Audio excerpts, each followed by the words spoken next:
Yo, what's up, everybody? It's Justin live from B2B Vault, the Biz to Biz podcast, sponsored by Nationwide Payment Systems, hosted by this guy, the Mike Ditka, payment processing himself, Alan Kopelman. And we'll be providing you educational information about fintech, payment processing, small business, and the technology businesses are using in the world today.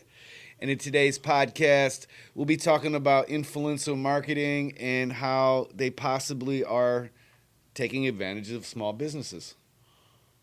Yeah. In short or in long tail, whatever you would say. It could be helping or not helping. Well, the state of influencer marketing, there's a lot of stuff going on. A lot of businesses feel a certain type of way. So we thought we'd talk about it. Anyway, before we hop into that, how are you doing, sir? I'm doing pretty good. We're both having birthday moments today. Happy birthday, Jasmine. Happy birthday, the oldest Jacob. out of the crew. We love you. Jacob's 28 today, and Jasmine 28 as well. Wow, that's crazy, dude. Yeah, that's insane that we have that in common. Yeah, that is. I guess I never put that together. I never. Yeah. Wow. Yeah, that's pretty cool. It is cool. Yeah. So shout out to Jasmine and Jacob. Yeah. They're both here in South Florida, so maybe they should meet someday. They share a birthday. That'd be cool. Yeah. She is in a relationship, so. So's Jacob. Yeah, so. But they could be. Maybe friends. they could double date. Yeah, birthday friends. That'd be cool. Birthday twins. Oh, so cute. So cute. Anyway, man, yeah. How's life? Life is good. We had an interesting day yesterday. We went on a field trip. Oh, yeah, we went to the Broward Convention Center for the BBB Better Business Bureau Torch Awards. Round of applause. Round of applause to all the winners. We were nominated for ethics. We didn't win. But you want to know something funny about ethics? What? When we were walking out of there was some people standing by the booth. Yeah, for that Junior Achievement Award. Yeah. And they took all the stuff. Yeah, they had like some grand prize They had gifts. 2 gift boxes. Right, really nice stuff. Yeah, there was like a phone mount thing where you set your, like a It was a whole cordless, like a setup. Yeah. wireless charging setup. It was probably at least $100 gift. There was 2 of them. There was 2 of them. So, yeah, so about $50 each, I would say. That makes sense. Yeah, and whatever else, because they cleared the whole table off. Yeah, whoever walked by just took all the stuff off the table. The 2 ladies, that was crazy. So that wasn't too ethical at an ethics meeting. That was... And then that was sad. Then they had some speakers. One guy talked about AI. Was interesting, but a little bit too high level, I think, for most of the people in the room. Yeah, on top of it, the guy had a very heavy French accent. I always have it's something about French. It's really hard for me to follow. My grandma was German, and she had a very thick German accent. I can translate patois. I can talk to Haitians, Jamaican, et cetera, et cetera. It's literally the French accent. I just have a really hard time following because they pronounce words very differently. Yeah, they pronounce some of the words. They have the same, like they'll have the similar word, but pronounce completely different. Same word, very different pronunciation, and that's also education and how they were taught, et cetera, et cetera. Right. But also, besides that, the guy was talking a very high-level technical, like the derivative of where AI came from, which no one cares, first of all. So you could have cut that first 5-10 minutes out of your whole presentation. And then you could have hopped right into what's relevant.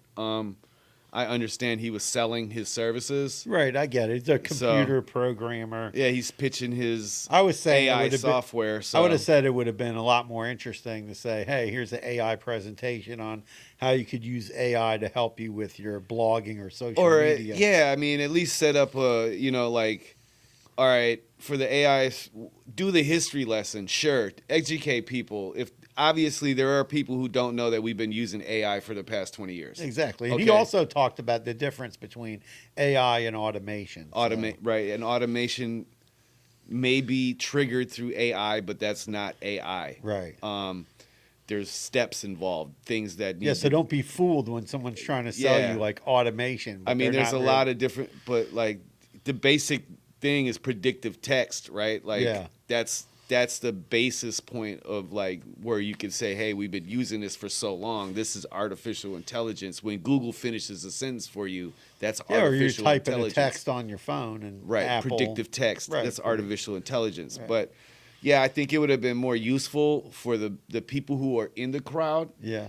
And in my opinion, it would have drew more attention to his services as well if he would have been like, hey, instead of me, doing this super lengthy history lesson, let's hop in and figure out, here's 3 ways you can incorporate AI into your business today. Right. Exactly. And on the flip side, we could do a whole podcast on that. Yeah, for sure. Right. And then on the flip side of that, I was inside. Then we had the breakout session. He went too long, so the networking part of it was done. Right. And then we went out to the breakout sessions. Alan went into the finance portion, and then I went into the marketing side with Sean, the social media manager.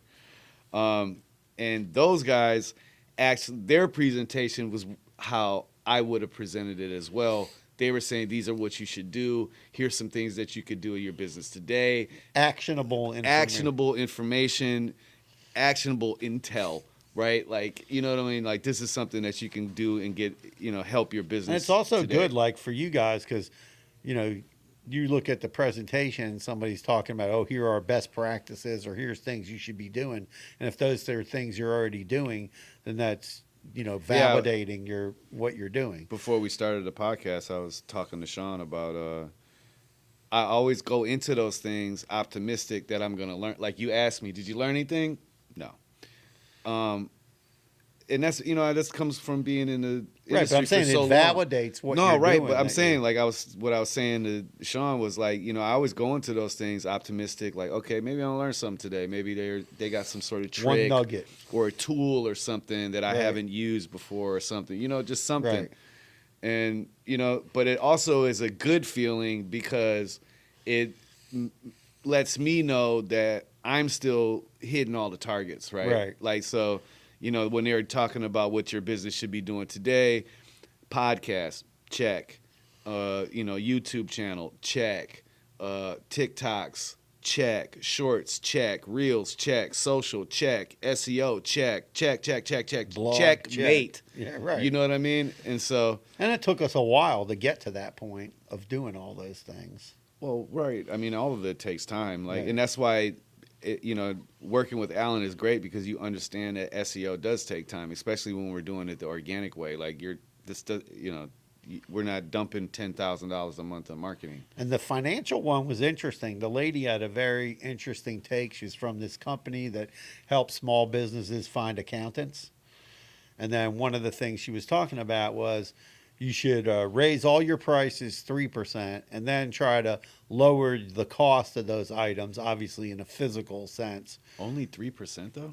Yeah, like every year. No. But then lower the cost of acquisition of your product 3%. So you increase your profit by 6%.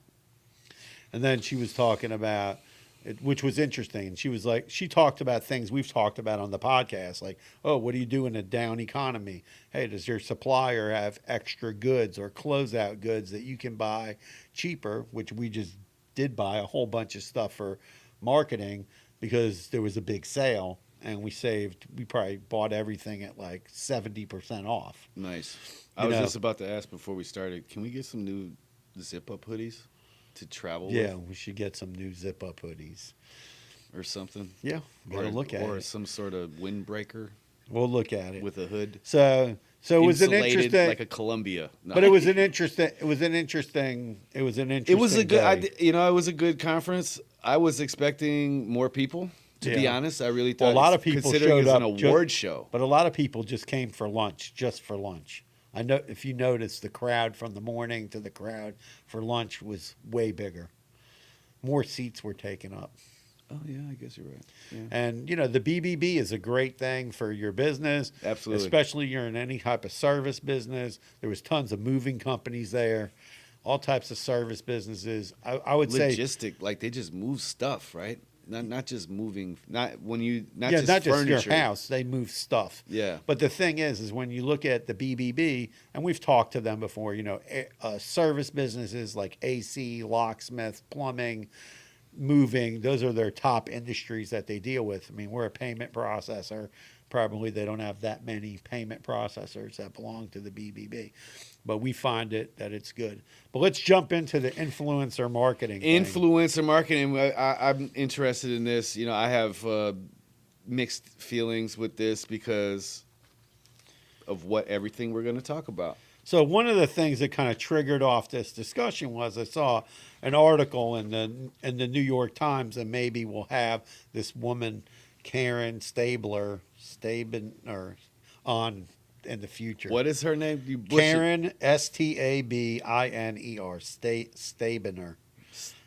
Stabiner. No, I hope it's not stabbing her. Well, she wrote something called "The Generation Chef: Risking It All for a New American Dream," and then she just tells a story about an influencer, a social influencer, walks into a bar. No, it isn't a joke. This is the 21st century shakedown, and the article just goes into, do you want to swap food and drink with the influencer for eyeballs on your stuff, Likes and views and comments. Yeah, likes and views and all that.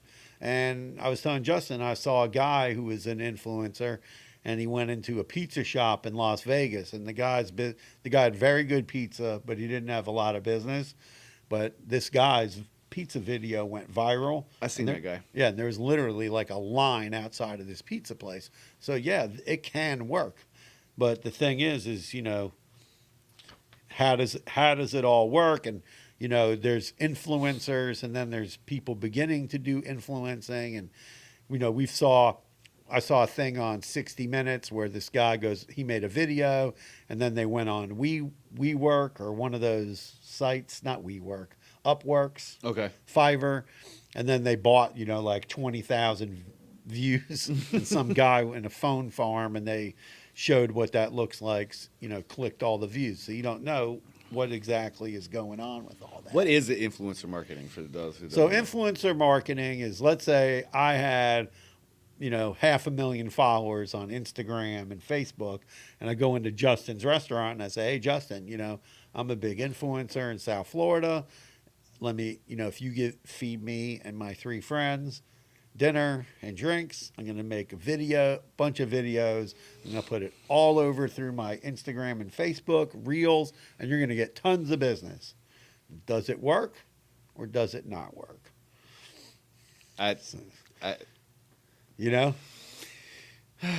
So that's the question. So you're swapping out, and sometimes they want money too. They don't want just food and drink. Some of the beginning influencer people will probably do it just for food and drink. Right. But eventually they're going to want money from you, because if they're sending business, they're going to come back and go, hey, either I want more free food or I want money. Or money, right. Or merch or whatever it is. Whatever it is that you do. If it's a clothing store, they might want clothing. And then the other hand, influencer marketing is like, we have the guy, Sean, that works for us. He has a Zuvi car thing on YouTube. Yes, he works works on cars. Right. So he has companies that send him products Right. for free, and they hope that he's going to make a video about it. Right. So that's the other side of influencer marketing. I like that side of influencer marketing. Right. Like when they're actually using the product, right? Right. So if someone sent us microphones and said, hey, use our microphones on the podcast. That's a smart Right. marketing move. Or here's a camera, shoot your podcast Or, with our hey, new you camera. just heard me say I need some hoodies. Send me a hoodie. Right. Or call us up and go, hey, we'll give you guys 10 hoodies for the staff. Right. Right. And promote our product on your podcast. Exactly. Right. And we'll promote it all over our website and everywhere. Of course, he might hit you up to process your credit cards. We should be. But, that's influencer marketing. And that's how it works. So, and there are lots of benefits from it, right? Like people, if it does work, right? So like the ones that you see on the news, I remember this one guy, he was having a real hard time in Vegas, and he had like some really good chicken. Right. And oh yeah, I remember this. And one. the TikTok guy went and it was a it's random the same thing. Guy. Was it the same guy? Yeah, same guy. So that alone doesn't. So this is kind of leads me to the shady side of it. But he didn't ask anybody for money. No, but he's not this guy in particular, right? But when it's so like put together, right, and then all of a sudden this goes viral.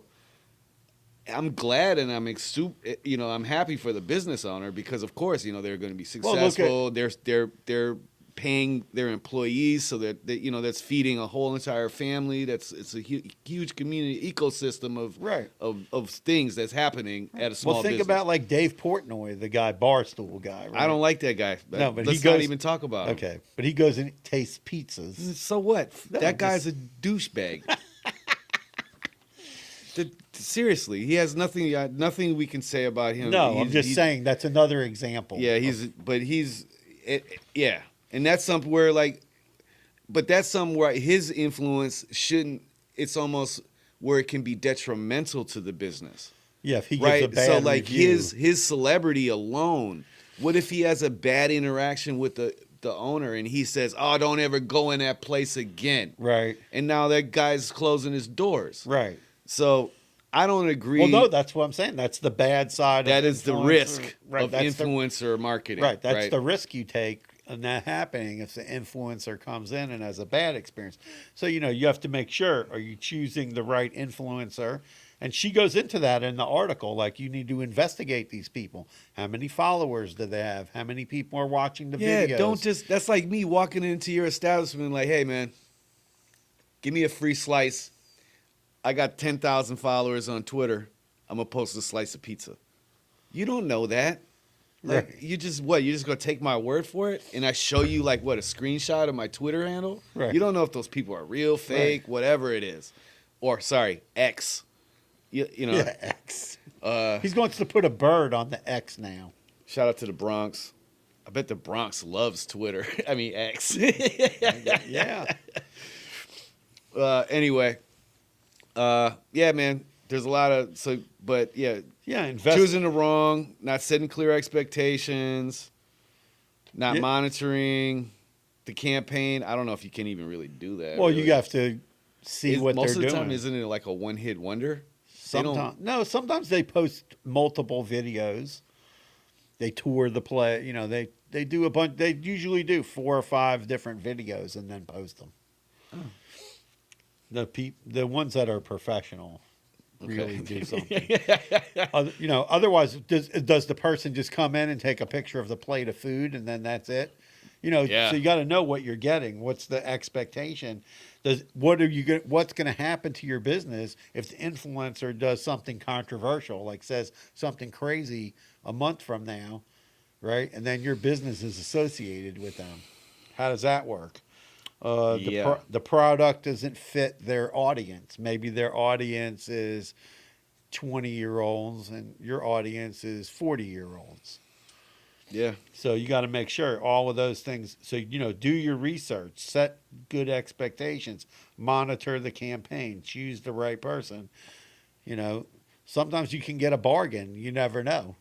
And sometimes you can you might get lucky. I mean, I get it, right? We get it as small business owners, both of us, we understand, marketing budgets are tight, right? Right. So, and you have to be creative. Yes. So we have to figure out new and cool ways of hitting and not the everybody audience. Can be a dancer, put on the clothes and then dance around. TikTok is not for every business. Right. Every business should be on TikTok promoting their products and their services and their offerings and whatnot, but, not...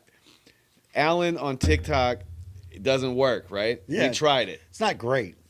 Yeah, no, it's just We get a few people following. right. We get a few people, but at the end of the day, it's that's not where our demographic is at. No, but you definitely got to have a presence everywhere because you never know who's looking for you. If some guy, a Absolutely. younger business owner's looking at me, he goes to TikToks and he goes, "Oh, there's this guy I talked to on the phone. Oh, that's cool." You know, "Oh, let me check out his podcast." Right. So it's, influencer marketing can be a powerful tool, but it's got to be done right. And, like today, we got hit up with something that's similar to influencer marketing, the affiliate marketing. It's So not similar, but it's marketing. it's marketing. It's in the realm of influencers, but small businesses, some of them feel like they're getting the shakedown from the influencer marketers because influencer marketers, especially restaurants or like a clothing store, They're or getting something, taken advantage of. yeah, some of them feel like maybe they got taken advantage of by the person or they're constantly coming in for free food. I was telling Justin a story, before there was influencer marketing, before there was the internet. I'm that old, right? When I worked in Dallas and I also had a restaurant here in Boca Raton, Florida, I used to keep a camera around because let's say somebody famous or somebody very well known in the community. Right, like every restaurant did that Right, before back in the day. Before smartphones, this is how you took a picture of someone who came into your restaurant. Right. So I would take pictures with people and then we would send it into the newspapers and magazines and they would put it in the whatever celebrity sightings or the social pages or the society pages. Did anybody whatever. say your food sucked?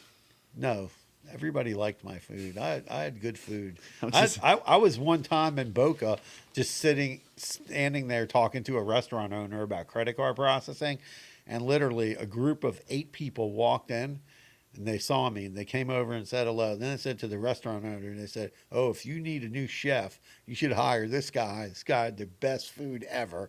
My restaurant was probably closed for at least 5 years. Wow, that's cool. So people remember. That's super cool, man. People remember my cooking. I ran into somebody on LinkedIn and they remembered me from when I was a chef in Dallas. But you were saying like he would, so like this is back in the day you would send those pictures to the news outlets and then they post them and then Yeah. that would be the influencer side of the marketing tactic of what you were Right. doing. They would do it for free, but I had a person that knew people that worked. They at were the- actually eating in your restaurant already. right. They're So already eating there. that alone, shows that it's quality, right? If someone is celebrity status and they're coming into your restaurant and they're eating food, that means they've heard, hey man, they got really good steaks or whatever you did. and I well. fed plenty of celebrities. Right. Some of them no pictures allowed, but Right. they didn't do that. But like I had I a comedian in my place one time, Yeah. right? And he was like, "Oh, you want to take a picture with me?" And I was like, "Sure." I knew who he was, right? I left him alone like the whole time. And then we took a picture and it went around and people were coming in. "Oh, wow, we saw this certain person came and ate." I could say what it is. It was Gilbert Godfrey. Yeah, right. Whatever. He was in the restaurant. And we had That's cool. I had a lot of sports guys coming in because we had a guy who was a sports agent. His office was around the corner from the restaurant. So if they were sitting around waiting, he'd send them in to come eat. Dope. So, Where was this, in Dallas? no, here in Boca In Florida. Raton. But Yeah, influencer marketing can help your business or it could do some damage, Yeah, So- I think you got to be careful. I think, there is a lot of shady people out there who are trying to, they're trying to eat too, but they do anything to get by. So, as business owners, you really have to be mindful. Sign contracts, man. Don't just let people strong arm you out of your hard work. You know what I'm saying? Yeah, your goods and services, like, or maybe, it could work for like things like a nail salon. Maybe you do somebody's nails for free and they have a lot of followers on Instagram and Facebook, and that could help send business into your place. And as a digital marketer myself, I would say focus on the quality of your work first. You know what I mean? I get like times are hard and you're trying to find ways, but like people, if you do good work, the influence should organically happen. So keep pushing. You know what I mean? Get Just your keep, kids to help you. Yeah, that too. Like, you know, I mean, just get your social media game up. You know what I mean? And just really try harder. Yeah, and if they post, an influencer isn't gonna make or break your business. right? If they when they post stuff, you want to make sure they're tagging you. You share, you see it, you share it to your page. Right. You want to make sure like what's exactly going Post on. useful stuff. Like if you're a nail salon, show videos about The new colors. upkeep or like how to moisturize your hands at nighttime. I don't know. The I'm new not colors they have. or all the beautiful colors that they have. There is some really.